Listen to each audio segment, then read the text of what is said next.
Muito bem, pessoal, muito bom dia. Estamos começando o nosso Desperta SL, segunda-feira, 5 de junho, 7 horas da manhã. Tudo bem? Como estão por aí? Tudo certinho? Deixa eu ajeitar meu teto aqui, como se chama, né? Tecnicamente, que não é o meu cabelo, é a distância entre a câmera que fica aqui em cima, porque antes a minha cabeça estava cortada assim, ó. Estamos em viagem de novo, claro. Para quem acompanha o programa, avisei semana passada, essa semana estou em Buenos Aires, aliás, o pessoal de Buenos Aires que foi no Festival de Cinema e Direitos Humanos no sábado, muito obrigado, estava muito legal, fizemos um debate muito interessante sobre direitos digitais, plataformas, falamos de PL 2630, daquela coisa toda. Aliás, PL 2630 sumiu, ninguém viu. Onde foi parar o PL 2630, né? O tal do PL das fake news. Em breve, talvez teremos novidades sobre o PL das fake news. Sejam bem-vindos, todo mundo está chegando por aí. O pessoal tem o hábito, essa hora da manhã, também dizer de onde está assistindo o programa, né? Tem muita gente do Brasil vendo o programa e também de fora do Brasil, porque o nosso Desperta SL é muito visto pela comunidade brasileira que mora em outros países, também por conta do fuso horário, são 7 horas da manhã em ponto em Brasília. Bom dia, pessoal de Curitiba, bom dia, pessoal de Goiânia, bom dia, pessoal de Mata de São João, Bahia. Onde mais? A galera tá em todos os lugares. Floripa, que mais? Feira de Santana, Rio de Janeiro. Muito bem, rapaziada. Muito obrigado. Antes de mais nada, ó, deixa seu like. Quem puder, claro, pega o link e manda para os seus grupos de WhatsApp e joga na sua rede social, aquela coisa toda, tá bom? A gente sempre pede isso porque ajuda bastante a audiência do programa. Na semana passada, aliás, nós batemos quase o nosso recorde. Fizemos um programa aí com 20 mil pessoas no ao vivo, né? E o nosso recorde é um pouquinho mais do que isso, acho que é 20.700, alguma coisa assim. Chegamos a 21, será? Não lembro se chegamos a 21, acho que não. Mas, importante que o programa tá crescendo, tá ficando bom, tá ficando grande, com a ajuda de vocês. Quem estiver por aí acompanhando o programa, fazendo seus afazeres pela manhã, né? Arrumando a molecada para ir para a escola, se arrumando, fazendo café da manhã, aquela coisa toda, pode deixar o programa só no áudio, que a gente vai fazer aquele serviço básico da manhã de ler as notícias principais que estão rolando na imprensa do Brasil e do mundo, para você ficar bem informado e mais esperto, tá bom? Muito bem, vamos lá então. Deixa eu separar aqui as nossas janelinhas e vamos começar lá com a capa da Folha de São Paulo. Não, vamos começar com a capa do portal UOL hoje. Portal UOL do Grupo Folha, grupo do PagSeguro, do banco, né? Eu gosto sempre de falar isso porque às vezes a gente esquece, né? A gente entra num site e a gente acha que aquele site é só aquilo. Não, isso aqui é um grande conglomerado financeiro que tem os seus tentáculos e os seus interesses em várias áreas da economia. Então a gente sempre tem que lembrar disso quando está acompanhando algum meio de comunicação.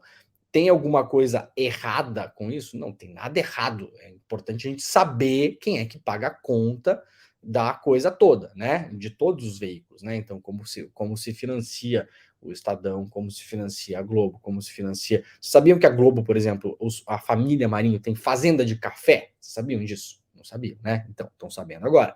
Então, por que isso é importante, Leandro? Porque, claro, se você vai ler um editorial do jornal o Globo, defendendo não sei o que do Porto de Santos, não sei o que da estrada, não sei quem da ferrovia, tem que ver se essas coisas beneficiam ou não os negócios de café da família Marinho. É importante a gente saber dessas coisas, né?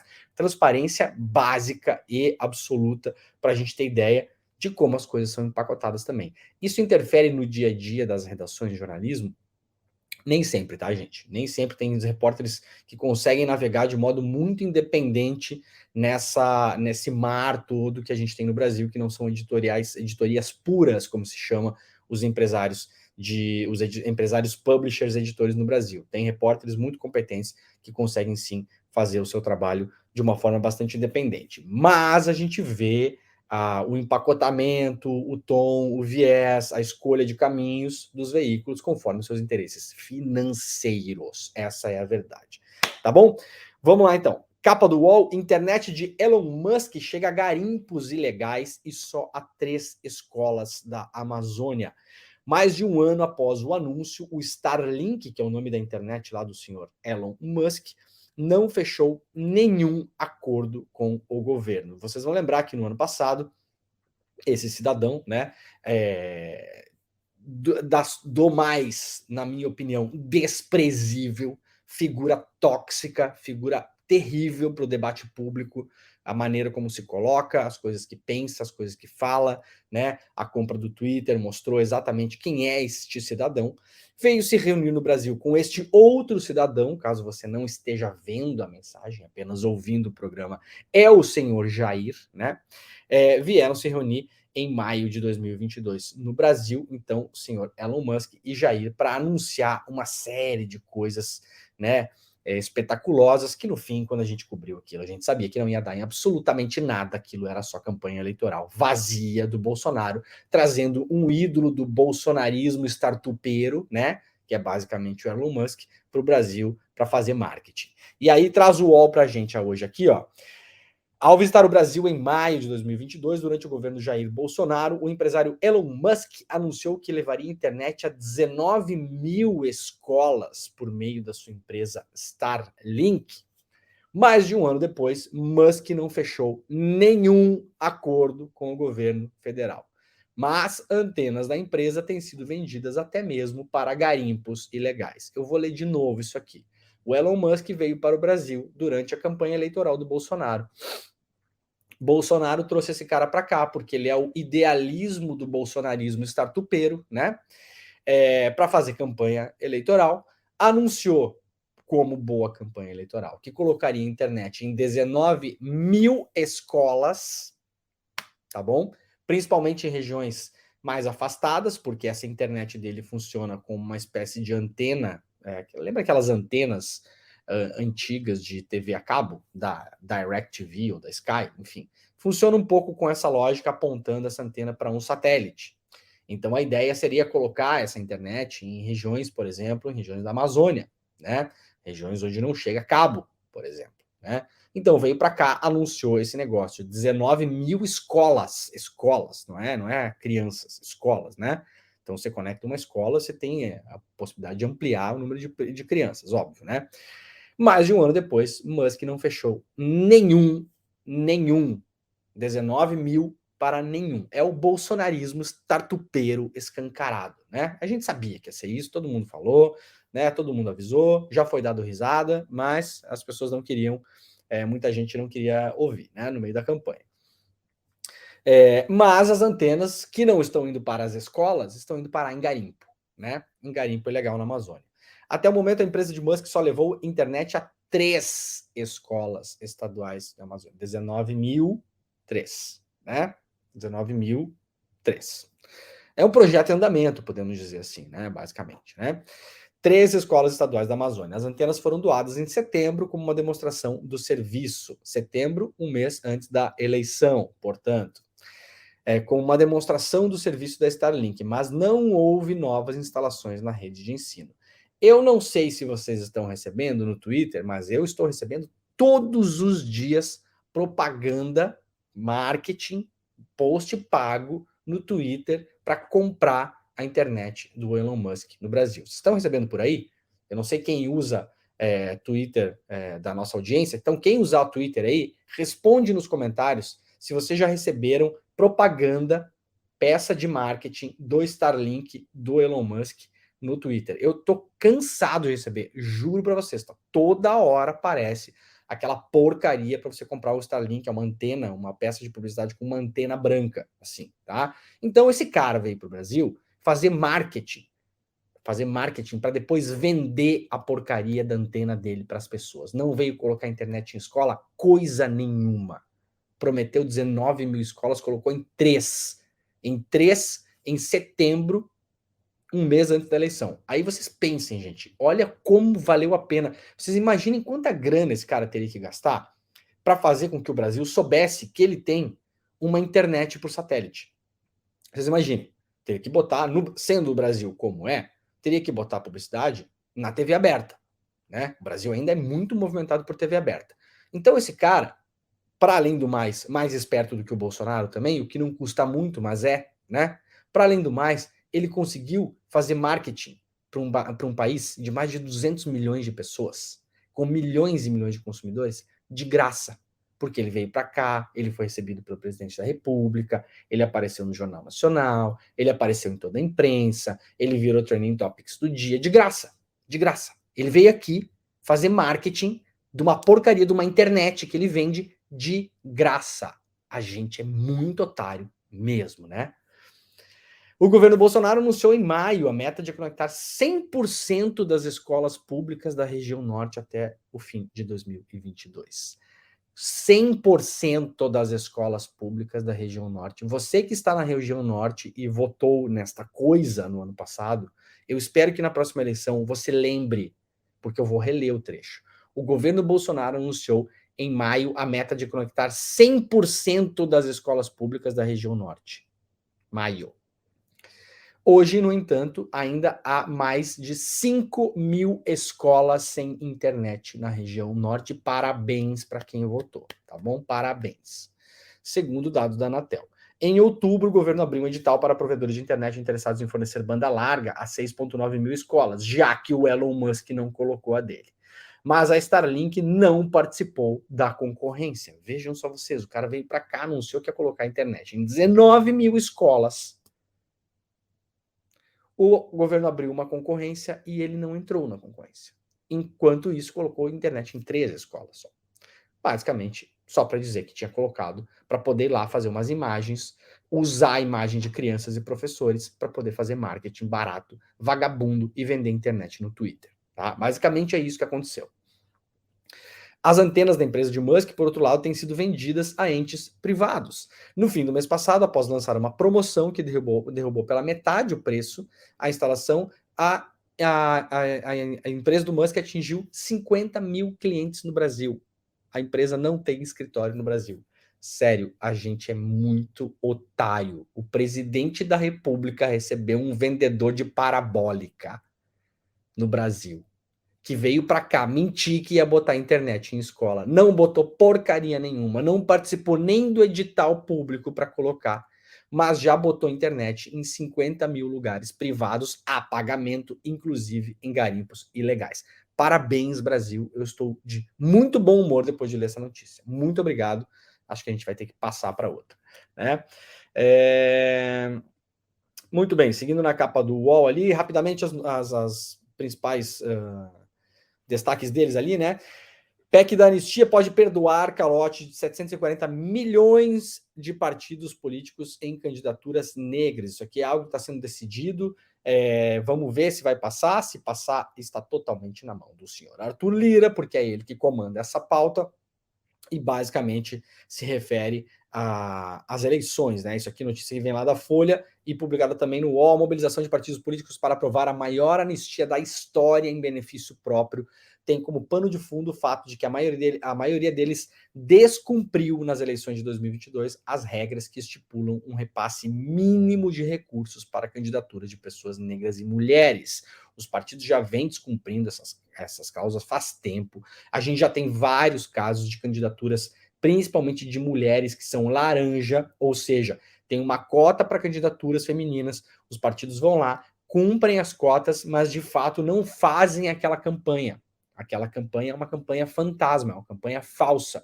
Colocam lá as mulheres, mas não botam um centavo em cima da campanha, não faz santinho, não coloca no programa eleitoral gratuito, é só para cumprir a cota. Tem vários processos em relação ao Brasil, no Brasil em relação a isso, inclusive chapas caçadas.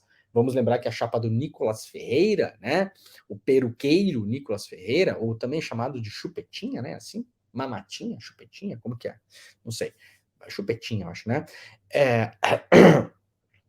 Quando ele foi eleito vereador lá em Minas Gerais, Belo Horizonte, foi caçada por isso, por um desses motivos, tá?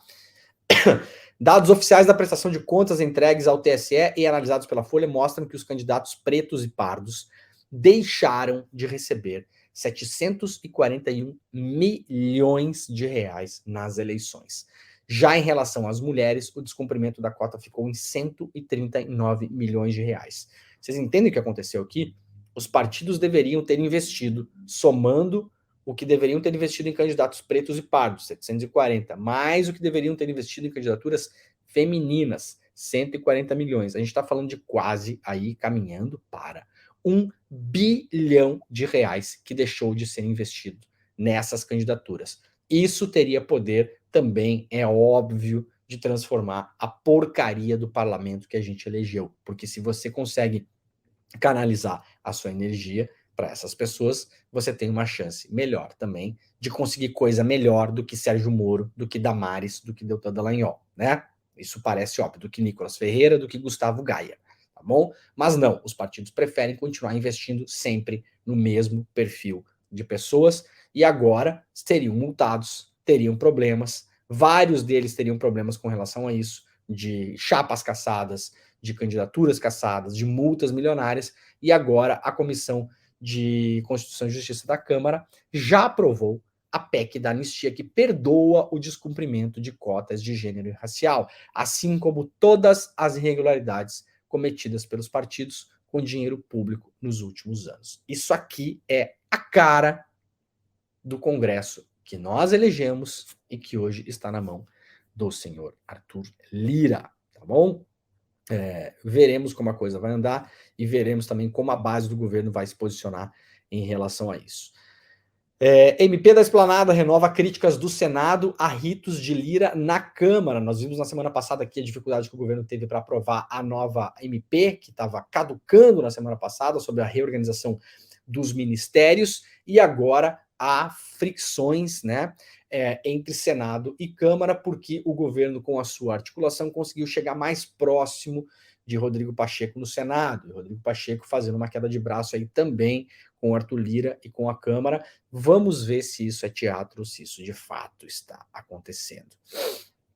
Jamil Chad, lá no UOL, governo Lula terá prova de fogo em direitos humanos em sabatina na ONU. Vamos ver o que traz o Jamil Chad para a gente aqui. Ativistas brasileiros e estrangeiros vão usar uma sabatina programada pela ONU para cobrar do governo Lula respostas sobre alguns dos maiores desafios dos direitos humanos do país. O UOL obteve com exclusividade os documentos, denúncias e queixas que a sociedade civil submeteu ao Comitê de Direitos Humanos da ONU, que no final de junho examina a situação nacional. Os peritos da ONU admitem que parte do trabalho será o de avaliar como ocorreu o desmonte dos direitos humanos nos últimos 4 anos. Claro que os problemas de direitos humanos gravíssimos que o Brasil tem hoje, que tem historicamente, mas que se agravaram nos últimos anos, não são obra do governo que começou 5 meses atrás, né? Isso aqui a gente viu o que aconteceu no governo Bolsonaro. Essas coisas não são fáceis e não é rápido de resolver. Mas os representantes da ONU e representantes da sociedade civil também querem saber, depois de 6 meses do governo Lula, como essas questões serão abordadas. Entre as mais de 20 entidades que cobram respostas, uma delas é a Conectas. A instituição entregou ao Comitê da ONU mais de 50 páginas com um exame completo de alguns dos principais desafios do país. Tortura, a situação da mulher, denúncia sobre violência policial, medidas de combate ao terrorismo e superlotação das prisões são alguns dos temas destacados pela entidade em seus documentos. Então, isso vai ser agora no final de junho. Falamos na semana passada sobre isso também. A ONU vai fazer uma espécie de monitoramento para produzir um documento sobre a situação dos direitos humanos no Brasil. E, como eu falei antes, claro que isso muito se refere ao que aconteceu nos anos Bolsonaro, onde teve o que se chama de desmonte, né, uma destruição de vários órgãos que cuidavam, né? Você pega o Ministério dos Direitos Humanos e coloca na mão da Damares, né? Uma pessoa que financia, né? Que financia e apoia que, entre aspas, missionários brancos entrem em contato com populações indígenas durante a Covid, né? Levando doença para essas populações, por óbvio. Então você faz isso, você coloca. Você não tem Ministério da Igualdade Racial, você não tem Ministério dos Povos Originários e Indígenas, você não tem mais Ministério da Cultura, né? Que no fim das contas a cultura é uma grande ferramenta para transformar a condição social de muita gente, não só diretamente, porque a cultura é um negócio, ela gera dinheiro, ela dá emprego para as pessoas de fato, mas você tem também, através da cultura, a transformação das consciências das pessoas. Então você acaba com o Ministério da Cultura, transforma em uma secretaria especial, coloca na mão do Mário Frias. Então essas coisas, obviamente, têm consequência. Você coloca um monte de policial militar e militares do Exército na FUNAI, no IBAMA, né? Você arrebenta o Ministério do Meio Ambiente com o Ricardo Salles. É claro que isso tem consequências duradouras. E essas coisas não serão consertadas amanhã, né? Vai ser muito difícil dar a volta em cima de várias dessas coisas. E tragédias aconteceram no Brasil por causa disso, né? A gente logo vai falar sobre isso. Muito bem, essa é a capa do UOL de hoje, as coisas mais importantes, pelo menos que estão por lá, né? Hoje, gente, faz um ano do assassinato do Bruno e do Dom, né? Tem várias homenagens rolando por aí. Nem parece que passou um ano, na verdade, né? E para além das homenagens, tem vários trabalhos jornalísticos importantes que estão saindo sobre o episódio do assassinato em si, mas também sobre o trabalho do Bruno Pereira e do Dom Phillips. A gente vai falar rapidamente de algumas coisas que estão acontecendo aqui, para vocês entenderem como as coisas estão andando, e tem um trabalho muito importante de levar adiante o trabalho jornalístico do Dom Phillips, né? Então, lá no UOL, Bruno e Dom, presos suspeitos de matar a dupla, são indiciados pelo crime. Isso é uma matéria que deu ontem no Fantástico, né? 2 suspeitos já presos por outros crimes foram indiciados pelo envolvimento nas mortes do indigenista Bruno Pereira e do jornalista inglês Dom Phillips. A informação foi revelada hoje, no caso ontem, pelo Fantástico. Foram indiciados Rubem Vilar, o Colômbia, quem acompanhou isso na época, né, exatamente um ano atrás, pela imprensa. Eu dei muita matéria sobre isso também na minha newsletter, na Grande Guerra. Já se falava lá na primeira semana do envolvimento desse Colômbia, né, que seria um cara que seria uma espécie de chefe de vários tráficos na região ali, né, um cara que coordenava principalmente ali a questão da pesca ilegal. E atenção, gente, quando se fala pesca ilegal na Amazônia, muita gente pensa que são 2 pessoas em um barquinho com um anzol pescando peixe, né?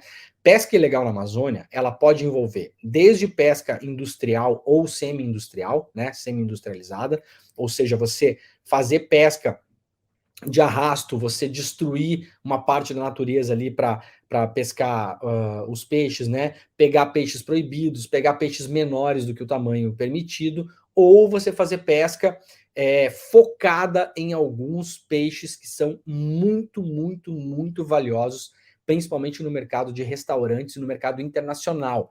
Esses peixes são pescados, né? Muitos deles são peixes ameaçados de extinção, ou eles são pescados em tamanho menor do que o permitido, o que complica toda a reprodução das populações locais, e esses peixes são traficados internacionalmente, né, obviamente de modo ilegal, porque isso não poderia acontecer, para grandes restaurantes que vendem essas iguarias. São peixes que custam muito caro. Então, quando a gente fala em pesca ilegal na Amazônia, só para todo mundo que está assistindo o programa ter uma ideia clara do que se está falando, né?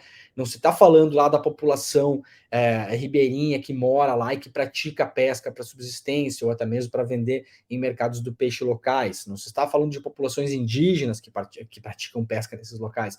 Não. Se está falando de populações externas daquelas regiões, né, que praticam essa pesca ilegal lá dentro, que é uma pesca industrial, semi-industrial ou até artesanal, mas focada em peixes de altíssimo valor comercial no mercado de restaurantes, principalmente no mercado internacional. E isso, claro, causa danos às populações locais, porque obviamente, com esses pescadores ilegais, chegam outras coisas, chegam outras demandas para esses pescadores ilegais. Chega a demanda do álcool, chega a demanda de outras drogas pesadas também, chega a demanda de prostituição, chega a demanda de cozinha, você tem que montar cozinha nos locais, você tem que montar acessos, eventualmente você tem que montar pista de pouso. Então, com isso, você começa a povoar a Amazônia de outros tráficos.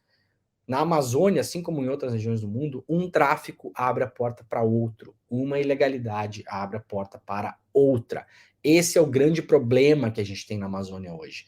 Não é muito difícil uma área fazer uma coisa só. Se tem garimpo legal, tem tráfico de drogas. Se tem tráfico de drogas, tem pista de pouso. Se tem pista de pouso, tem pesca ilegal. Vocês entendem? E isso se espalha pela região. Isso vira realmente um problema social gigantesco. Só para a gente ter aqui claro o que a gente fala quando fala de pesca ilegal, né? Então foram indiciados Rubem Vilar, o Colômbia, apontado como mandante do crime e preso por falsidade ideológica em julho de 2022. E o pescador ilegal Jânio Freitas de Souza, preso desde agosto do ano passado por associação criminosa para pesca ilegal. Eles vão responder pelos crimes de homicídio e ocultação de cadáver de Dom e Bruno. Segundo a investigação da Polícia Federal, Rubens Vilar e Amarildo da Costa, assassino confesso de Bruno e Dom, ficaram na mesma cela durante um período. A polícia conseguiu gravar uma conversa em que Colômbia pede a Amarildo para ele não contar que partiu dele, Colômbia, o fornecimento da munição usada para cometer os assassinatos. Colômbia exercia o comando de uma organização criminosa, financiando operações e expedições de pesca ilegal, que depois era contrabandeada para o Peru e para a Colômbia, e de lá, muito dessa pesca ilegal, como eu falei antes, ia para os restaurantes estrelados pelo mundo. Era essa mesma organização que monitorava Bruno e Dom, mostrou a reportagem ontem do Fantástico. Abaixo de Colômbia, na organização criminosa, estavam 2 pescadores ilegais, Amarildo e Jânio, moradores da comunidade de São Rafael, onde Bruno registrou a última foto de Dom na beira do rio.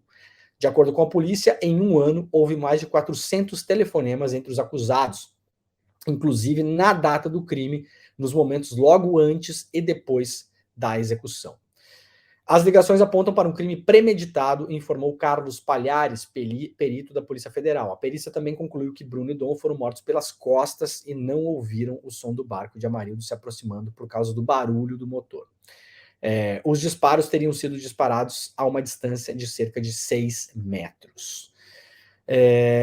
Muito bem. Vamos lá no Globo de hoje. Um ano sem Bruno Pereira, parceiros de floresta relatam convivência com o indigenista. Mestre, gigante, incansável. Colegas de trabalho e amigos da FUNAI e do indigenismo descrevem passagens do convívio com grande afeto e admiração pela figura do indigenista morto em uma emboscada no Vale do Javari. Reportagem lá do Globo, assinada pelo Daniel Biazetto, né, publicada hoje de madrugada, traz vários depoimentos muito bonitos, né? Muito bonitos sobre o Bruno Pereira. Tem depoimentos de amigos, de sertanistas, do coordenador da Univaja, né, que é o pessoal lá do Vale do Javari, de agentes da FUNAI, de indigenista, de ambientalista, muita gente lá falando, dando depoimentos sobre o Bruno Pereira. Então, quem quiser, isso aqui está na capa do Jornal Globo de hoje. Quem quiser ter uma leitura hoje sobre os fatos, pode dar uma colada lá para pegar esse link, tá bom? Na capa do The Guardian também, o Brasil é destaque hoje justamente por conta do Bruno e do Dom, né? Police charge alleged mastermind behind murders of Dom Phillips e Bruno Pereira. Aqui o Guardian, na sua capa, está destacando, né, as acusações formais agora, que a gente acabou de ler aí, sobre a matéria do Fantástico ontem, sobre essas 2 pessoas acusadas de serem os executores e os mandantes do assassinato do Bruno Pereira, né? Quem assina essa matéria hoje é o Tom Phillips, direto do Rio de Janeiro. O Tom Phillips é um jornalista inglês que mora no Brasil também. Então tá repercutindo aqui a matéria do Fantástico de ontem, lá na capa do The Guardian. Muito bem, gente. Tem um projeto, antes de eu acabar essa história aqui, tem um projeto rolando. Quem quiser pode dar uma olhada nas minhas redes sociais também. Tem um projeto rolando para ajudar a financiar um livro. O Dom Phillips, quando estava na Amazônia, ele estava pesquisando para escrever um livro chamado Como Salvar a Amazônia. Agora, alguns jornalistas amigos do Dom se juntaram com o suporte da família do Dom Phillips para terminar o livro do Dom. O Dom tinha deixado um manuscrito desse livro, tá? Um rascunho e algumas anotações. Então, agora, esses colegas jornalistas eles vão pegar esse rascunho, esse manuscrito, e essas anotações do Dom, e vão usar de guia para mandar 7 equipes de jornalismo para 7 lugares diferentes, remotos da Amazônia, para terminar esse livro. Esse livro deve ser lançado esse ano ainda, é um livro que está sendo produzido de modo independente, né? Então eu fico muito feliz, inclusive, de anunciar aqui para as pessoas, quem puder ajudar, dá uma procurada aí nas redes sociais. Eu postei no meu Twitter hoje de manhã também. É um sistema de financiamento coletivo internacional, mas eu acredito que aceita cartão de crédito brasileiro, posso imaginar que sim, tá? Muito bem, é isso. Vamos lá, seguindo aqui. Auditorias da CGU apontam bilhões em pagamentos indevidos de programas com Auxílio Brasil e Auxílio Gás em 2022. Problemas envolvem falta de ressarcimento de pagamentos indevidos e falhas na fiscalização. Segundo auditores, até problemas de arredondamento de benefícios tiveram impacto. Isso aqui faz parte da grande operação de compra de votos do governo Bolsonaro. Nós nunca podemos nos esquecer disso que aconteceu na eleição do ano passado. Foi uma grande operação de compra de votos. Nós já vimos orçamento secreto sendo usado para compra de votos. Nós vimos Codevasf sendo usada para compra de votos. Nós vimos já, o que mais? agora essas pessoas que não deveriam receber o benefício, que receberam o benefício, usado para compra de votos. Nós vimos o uso da Caixa Econômica Federal na semana passada, reportagem importantíssima publicada pela repórter Amanda Rossi no UOL. O uso massivo da Caixa Econômica Federal para liberar dinheiro, deixando a Caixa, inclusive, em uma situação complicada, como está hoje, em termos de fluxo de caixa, para liberar dinheiro para quê? Para compra de votos. É um milagre que o Bolsonaro não tenha vencido a eleição. Quem fez campanha pela democracia, pela legalidade, contra o avanço do fascismo no Brasil no ano passado, para tirar esse grupo de poder, esse grupo civil-militar, vamos lembrar que o governo Bolsonaro era um governo cheio de militares, né? Era um governo de militares que chegaram ao poder através do voto. Vamos lembrar que quem fez campanha para conseguir tirar esse cidadão do segundo mandato, olha, parabéns. Parabéns. Eu cada vez mais acho que a distância de 3 milhões de votos entre o Lula e o Bolsonaro foi grande, diante das circunstâncias que nós estamos descobrindo todos os dias. Agora, uma circunstância nova, publicada lá pelo G1. Relatórios divulgados pela CGU, a Controladoria Geral da União, nas últimas semanas mostram um acúmulo de fragilidades, como chama aqui o G1, né? Eu acho um vocabulário muito limpo demais para coisa. Eu daria essa notícia de outro modo, mas tudo bem, vamos ler como ela está aqui, né? Fragilidades na gestão, problemas burocráticos e falhas graves na execução em programas que movimentaram centenas de bilhões de reais ao longo do governo Jair Bolsonaro. De novo, é um milagre que tenhamos conseguido chutar o traseiro desta figura nefasta de assumir um segundo mandato no Brasil. Sinceramente, parabéns pra gente. Cada vez mais eu me espanto em como esse cara não se reelegeu. As falhas atingem ações como auxílio emergencial, auxílio Brasil, auxílio gás, auxílio taxista e auxílio caminhoneiro. Na sexta-feira, a CGU divulgou, por exemplo, relatórios que mostram pagamentos indevidos de quase... Deixa eu só dar o pause aqui, que é capaz desse negócio dar problema. Cadê o pause, gente? Não vou nem encostar aqui. Pagamentos indevidos de quase 2 bilhões em auxílios do governo Bolsonaro a taxistas e caminhoneiros. No último dia 15 foi divulgada uma auditoria que tratava de 3,89 bilhões em pagamentos irregulares do Auxílio Brasil. Outro documento divulgado pelo órgão de controle nesta sexta, a Auditoria Anual de Contas, aponta a dimensão dos problemas de gestão ao longo do último ano no Ministério da Cidadania, hoje transformado no Ministério do Desenvolvimento Social. Ministério da Cidadania, tocado por um cidadão chamado Rogério Marinho. Eu falei sobre isso 2 anos atrás. Ali é a gênese, inclusive, do orçamento secreto. Onde o orçamento secreto começou a botar a mão, foi nesse ministério. O senhor Rogério Marinho está, hoje, condenado por empregar funcionários fantasmas, tá?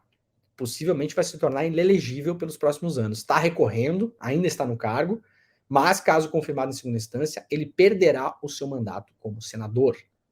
O senhor senador bolsonarista, né, inclusive, né, um neo-bolsonarista, né, esses convertidos nos últimos anos aí, né, não era, mas aproveitou a chance aí, né, tem gente que não pode ver o cavalo do fascismo passar que pula em cima, né. A auditoria anual aborda especialmente temas contábeis e burocráticos, mas mostra o preço das falhas, tanto do ponto de vista financeiro quanto da qualidade dos serviços prestados. Segundo as conclusões do documento, a distorção no valor das demonstrações contábeis do Ministério chega a 6,34 bilhões de reais, ultrapassando os critérios de materialidade para fins de emissão de opinião, diz aqui a CGU, ou seja, ultrapassou o bom senso para você dar qualquer desculpa que não seja isso aqui, tá muito, muito, muito esquisito. Então, vamos somar de novo, rápido aqui, ó. Do que a gente está falando quando fala de tentativa de compra de votos usando órgãos oficiais? O que a CGU achou aqui? E a gente não está falando ainda de orçamento secreto, a gente não está falando do dinheiro que foi usado na Caixa, isso aqui são outras coisas. Isso aqui era dinheiro colocado na mão diretamente de caminhoneiro, de taxista, usando auxílio gás, usando auxílio Brasil, usando auxílio emergencial. Atenção! para pessoas que não se enquadravam nos critérios de necessidade ou estavam fraudando o programa. Ninguém está falando aqui de caminhoneiro que estava passando necessidade, nem de pessoa que precisa de auxílio gás. São pessoas que não se enquadravam nos critérios, tá bom? Estamos falando 2 bilhões a taxistas e caminhoneiros, quase 4 bilhões pagamentos irregulares ao Auxílio Brasil, e aí mais aqui 6 bilhões no Ministério da Cidadania. Então vamos somando a grana que dá isso, né? Parte da distorção, diz a CGU, é causada pelos problemas do órgão em cobrar e receber os valores pagos indevidamente no auxílio emergencial. Segundo os auditores, o Ministério calculou que os pagamentos irregulares dentro do programa, feitos em 2020 e 2021, somam mais 7 bilhões de reais. Mas apenas 0,06% deste valor, ou seja, 4 milhões e meio de reais, foram efetivamente processados para serem cobrados. O resto sumiu no ar. Outra falha identificada foi na contabilidade dos benefícios pagos e devolvidos espontaneamente por não terem sido sacados. Neste caso, a CGU teve dificuldade em saber o que foi feito com cerca de 208 milhões de reais, de mais de 1 bilhão registrado como dinheiro estornado. A investigação da CGU, ela pega várias áreas, como eu já falei aqui, né? Vale Gás, aqui, ó, Vale Gás temos 343 mil famílias que receberam benefícios sem ter direito. 343 mil famílias receberam benefício Vale Gás, só o Vale Gás, sem ter direito. Vocês computem isso na boa vontade dessas pessoas, de modo, inclusive, ingênuo, muitas delas, enganadas, muitas delas, outras não, outras fraudaram o benefício, são criminosos, fraudadores, né? Tem duas coisas, tem vários tipos de gente nesse negócio, mas vocês imaginem a conversão de votos dessa coisa toda. Quantos votos se converteu? Explica-se, né? Explica-se por que a coisa foi tão próxima, explica-se o encurtamento de distância do primeiro e do segundo turno, tem muita explicação nessa matéria aqui. Auxílio gás, fiscalização falha, nota também aqui o G1 em relação às auditorias do CGU. A matéria está na capa do G1, deixa eu ver se ainda está na capa, estava na capa às 5 horas da manhã. A capa do G1 agora... Não, a capa do G1 mudou, né? Caso Bruno e Dom, parentes dos assassinos praticaram massacres nos anos 90, tem várias notícias hoje sobre o caso, né? Mas eu acredito que ainda possa estar na capa. CGU não está mais na capa, né? Hoje, pelo amor de Deus, essa é a grande matéria do dia, né? Então, quem quiser procurar aí, vou ler de novo o link, o título da matéria. Auditorias da CGU apontam bilhões em pagamentos indevidos de programas como Auxílio Brasil e Auxílio Gás em 2022, tá bem? Vamos lá para a capa do Diário do Centro do Mundo, tá repercutindo aqui a notícia do G1, né? CGU aponta pelo menos 6 bilhões pagos em benefícios indevidos por Bolsonaro em 2022. Aqui, o que mais temos de destaque aqui, Salles desiste da Prefeitura de São Paulo, diz que tomou chapéu do PL e atira para todo lado, o DCM publicando um vídeo aqui sobre isso, né? E também uma notícia sobre a Nízia Trindade, movimento antivacina com fake news nas redes, será punido. A ministra da Saúde, Nízia Trindade, durante a entrevista à Folha de São Paulo, afirmou que o governo federal está criando um grupo de trabalho para analisar uma série de desinformações publicadas em redes sociais por médicos e outras pessoas acerca da campanha de vacinação. Nízia também falou acerca da situação do atual sistema de vacinação do país e de possíveis melhorias neste campo, ou seja, a ministra da Saúde está criando um grupo para punir, inclusive, médicos, já que o Conselho Nacional de Medicina não faz nada, pelo contrário, compactua com o médico cloroquiner, como a gente viu ao longo da pandemia, para punir esses doutores, né, que estão espalhando informações falsas sobre vacinas. Tomara que isso aconteça de fato, porque muita gente ruim por aí espalhou informação falsa durante a pandemia, o que, no limite, levou à morte de pessoas, né? É disso que a gente está falando quando fala em vacina. Petróleo, receita do governo Lula deve subir 30 bilhões com nova regra do fisco. O governo do presidente Lula prepara medidas que podem aumentar em cerca de 30 bilhões a arrecadação anual com empresas exportadoras, principalmente no setor de petróleo. A informação é do jornal O Globo. Essas mudanças chegam em um momento em que o Ministério da Fazenda precisa aumentar a arrecadação para cumprir as metas de resultados das contas públicas presentes no arcabouço fiscal.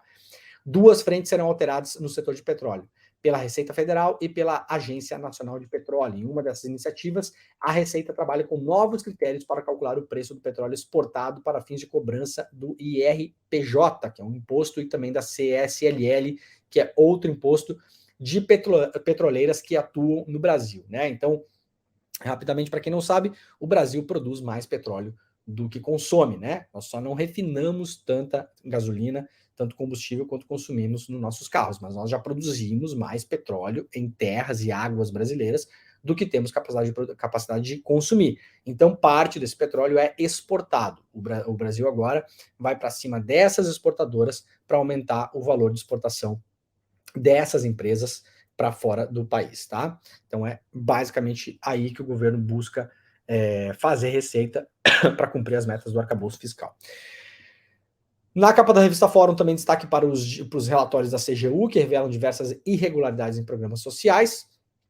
CPMI dos atos golpistas e igrejas evangélicas suspeitas de financiar golpe serão investigadas pela CPI do 8 de janeiro. O deputado pastor Henrique Vieira, do PSOL, e também a deputada Érica Hilton, também do PSOL, do Rio de Janeiro e de São Paulo, querem ouvir envolvidos em supostos financiamentos por parte de igrejas evangélicas a participantes dos atos golpistas do dia 8 de janeiro. Os parlamentares do PSOL protocolaram 6 requerimentos sobre o tema para serem apreciados pela CPMI dos atos golpistas.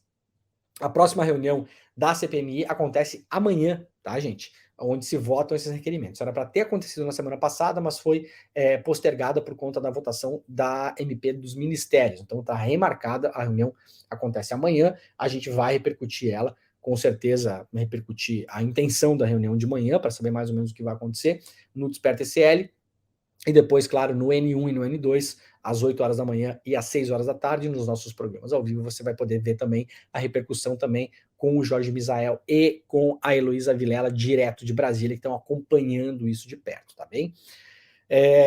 Nos pedidos feitos por Vieira e Érica, são citados reportagens jornalísticas em que presos da Polícia Federal afirmaram terem sido financiados por diferentes templos evangélicos, como a Igreja Presbiteriana Renovada, do Mato Grosso, Igreja Batista de Maceió e Assembleia de Deus de Xinguara, no Pará, perdão.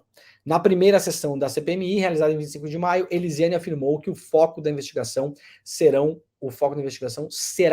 né, o Revista Fórum, o foco da investigação será os autores intelectuais e financiadores dos atos extremistas. Segundo ela, é muito claro que houve planejamento e orientação prévia. Muito bem, essa foi a capa da revista Fórum.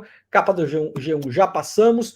Notícia importante que saiu no final de semana, pouca gente viu isso, não vi repercussão na imprensa nacional, por isso que eu gosto de acompanhar aqui o Bloomberg Linha, né? Faço todas as ressalvas de ser uma empresa do Bloomberg, tem todos os interesses financeiros que tem no mundo todo, aquela coisa toda que já falamos do UOL antes, né? Mas é uma empresa, o Brasil tem uma carência muito grande de cobertura do que se chama da editoria de economia. Tem muita propaganda, tem muito marketing. Aqui na Bloomberg Linha também tem umas notícias de vez em quando que eu vou te contar, né? Propaganda de CEO e marketing de empresa. Tudo bem.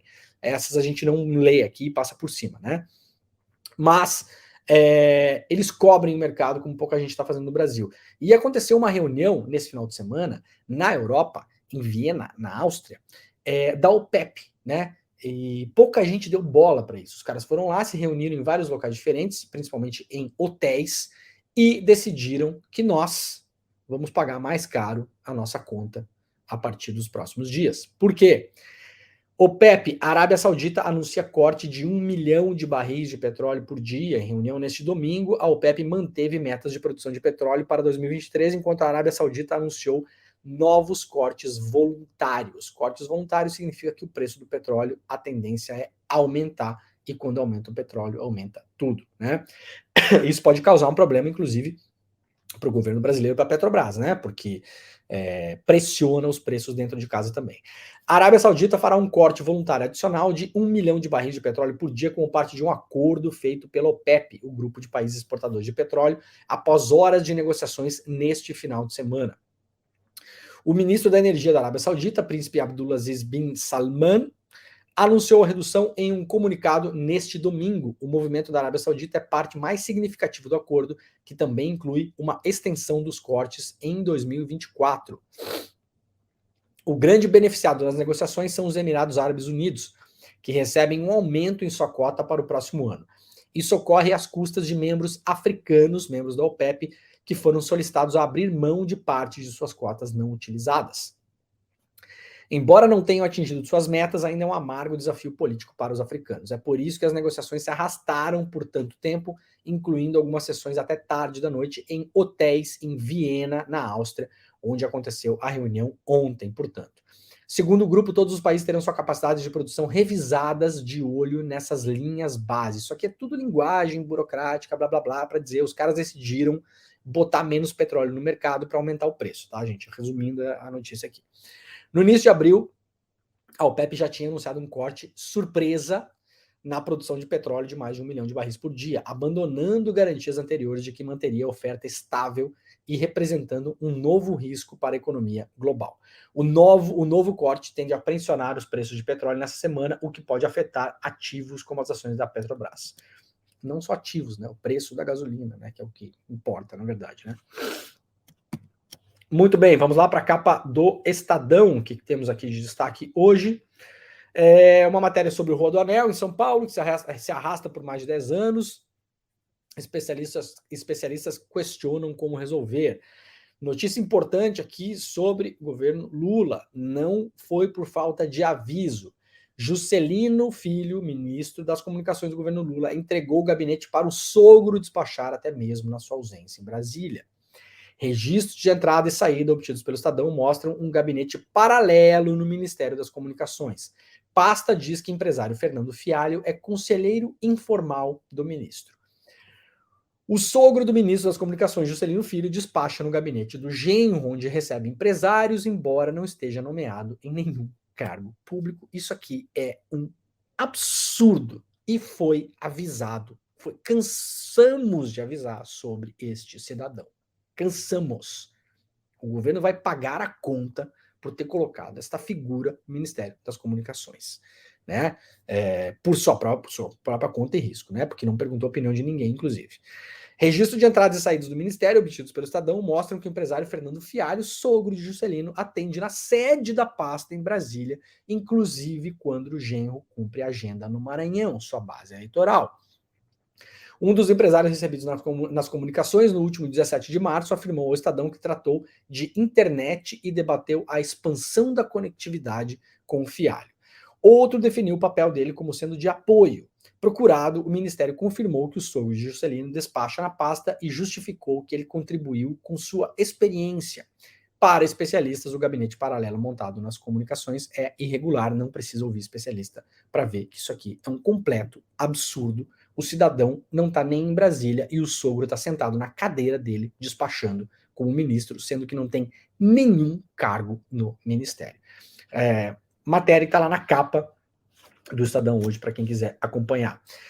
Sacola cheia, motorista de ex-assessor de Lira é suspeito de receber dinheiro de kits robóticas. Tratamos muito desse tema na semana passada. Quem perdeu o programa, principalmente o programa de sexta-feira, foi um programa bastante quente em relação a isso. Quinta e sexta-feira falamos sobre essa história, né? O motorista do assessor parlamentar Luciano Ferreira Cavalcante é suspeito de receber dinheiro de um esquema de desvio de recursos públicos envolvendo a compra de kits de robótica em Alagoas. Cavalcante foi assessor do presidente da Câmara, Arthur Lira, e hoje trabalha na liderança do PP na casa, conforme o Estadão revelou na semana passada. A Polícia Federal deflagrou uma operação na última semana e apreendeu mais de 4 milhões em dinheiro vivo, valor que também inclui dólares dentro de um cofre em Maceió. A PF aponta fraude na compra de equipamentos de robótica para escolas de Alagoas. O dinheiro veio do orçamento secreto e irrigou 43 prefeituras de Alagoas, reduto de Lira, beneficiando uma única empresa fornecedora, essa empresa também ligada, claro, ao grupo do senhor Arthur Lira. Quem está vendo o programa no vídeo está vendo a foto do cofre, o famoso cofre do Viagra, né? Porque esse cofre, como vocês podem ver, lá no fundinho, lá embaixo, tem um remédio para disfunção erétil, né? Na verdade é um Cialis, mas a piada fica melhor chamando cofre do Viagra. Então esse aqui é o cofre do Viagra. Dentro desse cofre tinha 4 milhões e 400 mil reais dentro de apenas um cofre. Eu vou lembrar uma informação que nós trouxemos no Desperta na sexta-feira. De todo o dinheiro que foi usado através de orçamento secreto para comprar os tais kits de robótica no Brasil todo, 70% foi para Alagoas. De novo, de toda a grana que os deputados usaram para comprar os tais dos kits robótica, enviando inclusive para a escola que está com teto furado, que não tem banheiro, que não tem internet, que não tem porta, né? Que não tem papel higiênico, mandaram para lugares como esse, o que mostra como o orçamento secreto operava, sem pensar tecnicamente em prioridades, sem fazer julgamento de necessidades, mandando dinheiro para a base eleitoral puramente por interesse eleitoral e eleitoreiro. 70% do dinheiro do orçamento secreto de kits robótica foi parar em Alagoas. Fizemos uma enquete na semana passada aqui, perguntando: você acha que as Alagoas viraram a NASA ou é outra coisa, né? A NASA é a National Alagoas Space Association. A maioria do nosso público, na nossa enquete, votou dizendo que é outra coisa, que não é a NASA, mas uma boa parte acha que o Arthur Lira fundou a NASA lá nas Alagoas. Eu acho que a gente precisa ir para as Alagoas para entrar nessas escolas, porque deve ter aluno ali lançando foguete para a estação espacial com os kits robóticas do Arthur Lira. No mínimo, deve ser isso, né? Imagens que fazem parte da investigação da PF foram reveladas pelo programa Fantástico da Rede Globo no domingo. Nas imagens, o casal Pedro e Juliana Salomão, apontados como operadores do esquema, aparecem realizando quase uma centena de saques em dinheiro em bancos e casas lotéricas de Brasília. Os saques eram fracionados e não feitos de uma vez só para driblar as autoridades, de acordo com as investigações. Quem acompanha as rachadinhas da família Bolsonaro e as aventuras do tenente-coronel Cid com as contas da Michelle Bolsonaro sabem por que essas pessoas sacam o dinheiro fracionado, né? Em uma das imagens, Pedro e o motorista do assessor Luciano Cavalcante, Pedro e o motorista do assessor Luciano Cavalcante, assessor do Lira, levado pelo Lira para Brasília, e ex-assessor do Lira, e hoje está ainda no partido do Lira, no PP, tá? Na liderança. Entraram em um carro no dia 17 de maio deste ano. O veículo estava estacionado em um hotel em Brasília. Pedro entra no carro com uma sacola cheia e sai com ela vazia. De acordo com a PF, o motorista e o próprio assessor do PP, P com P, tá? Não é PT, é PP, estavam hospedados no hotel naquele dia. A cena se repetiu na Asa Sul da capital federal também no dia 17 de maio, quando Pedro entra novamente no carro do motorista de Luciano Cavalcante. A Polícia Federal encontrou 150 mil reais no veículo e o passaporte do assessor parlamentar em uma mochila dentro do porta-malas. Cavalcante mora em Maceió, é presidente do diretório do União Brasil em Alagoas e recebe 14,7 mil de salário por mês para atuar como assessor da liderança do PP na Câmara em Brasília, o partido deste cidadão aqui, Arthur Lira. Legenda da foto: Arthur Lira já empregou assessor que hoje é alvo da Polícia Federal. Luciano Cavalcante agora trabalha na liderança do PP, partido do presidente da Câmara. Muito bem, isso é manchete lá do Estadão e saiu ontem também, né? Lá no Fantástico, os vídeos dessas pessoas entrando nos carros, nos hotéis e fazendo essa troca de dinheiro. Capa do Globo já passamos, né? Já demos uma geral aqui, já. Muito bem. Outros destaques rapidamente aqui, a coluna do Anselmo Góes lá no Globo. Nelson Piquet, condenado a pagar 5 milhões por racismo e homofobia, tem recurso negado.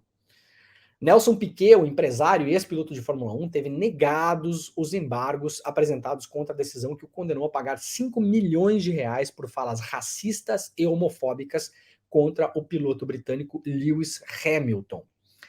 A defesa do bolsonarista Piquet alegou que a decisão inicial não abordou todos os aspectos do caso. Abordou aqui, né?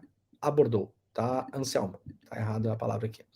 Não abordou todos os aspectos do caso, que foi rebatido pela juíza responsável. Para quem não se recorda, Piquet usou de palavras homofóbicas e machistas durante uma entrevista para definir Hamilton, não Hamilton. Desculpa, gente, mas eu tenho toque com essas coisas, não consigo deixar passar. A quem definiu como neguinho, né? O Piquet chamou o Hamilton de neguinho, né? Entre outras coisas numa entrevista. É que nem o filho dele, Nico, ganhou o neguinho Hamilton, devia estar dando mais. Eu lembro dessa fala aqui. Bom, enfim, eu não vou repetir a fala. O Piquet chamou o Hamilton de neguinho e falou outra coisa que o Hamilton devia estar dando, não sei o que. Vocês podem imaginar o que é, tá? No fim, é só inveja, porque o Hamilton é o melhor piloto da Fórmula 1 de todos os tempos e o Piquet é só um bolsonarista, né? Que tá por aí fazendo, às vezes, de chofer de fascista dirigindo o carro da presidência da República para o Bolsonaro, tá bom? A Bela Megali traz uns bastidores interessantes aqui, lá no Globo também, a rotina do ex-ministro Anderson Torres fora da prisão. Desde que deixou a prisão há quase um mês, o ex-ministro da Justiça Anderson Torres evita sair de casa e encontrar lideranças políticas que o procuram. Até o momento, as saídas de Torres se resumem especialmente a levar as filhas na escola, visitar os pais e ir semanalmente ao escritório de seu advogado, Elmar Novak.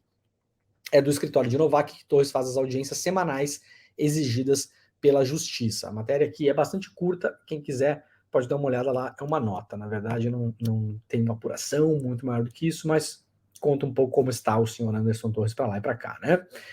Capa da Folha de São Paulo está basicamente hoje repercutindo as coisas que estão também no UOL, então já demos uma olhada rápida, né? E o que mais temos aqui? Rapidamente aqui, eu postei no meu Twitter para vocês terem uma ideia de como as coisas andam aqui na Argentina em relação aos militares. A gente viu na semana passada o general Augusto Heleno na CPI do golpe lá do Distrito Federal, né? E aqui ontem em Buenos Aires, por acaso parei numa cafeteria, peguei um jornal que é o Clarim, não é nenhum jornal progressista nem comunista, muito antes pelo contrário.